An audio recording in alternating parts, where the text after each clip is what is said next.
Oslo விமான நிலையம் மக்களால் நிரம்பி வழிது. காரணம் இப்ப பாடசாலை விடுமுறை, எல்லாருமே வலிக்கிடினோம். அதால பாதுகாப்பு சோதனைகளுக்காக மட்டும் நாங்கள் கிட்டத்தட்ட ஒரு மலத்தியாலம் கியூல நின்றோம்.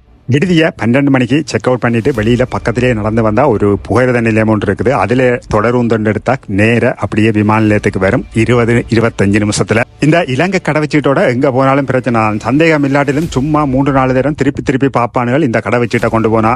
என்னதான் எத்தனை விமானங்கள் விபத்துக்குள்ளானாலும் விமான பயணம் தவிர்க்க முடியாத ஒன்று.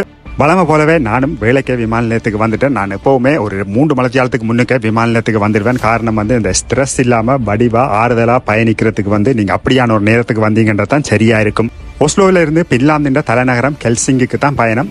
5:20க்கு தான் விமானம். அங்க போய் சேர சரியா 8:30 ஆகும். அதுக்கு பிறகு இரவு 12 மணிக்கு தான் அடுத்த விமானம் எங்களுக்கு. உலகத்திலேயே மக்கள் மகிழ்ச்சியாக வாழ்ற பின்லாந்து நாட்டில இருந்து உங்களை சந்திக்கிறேன். அது வரைக்கும் நன்றி.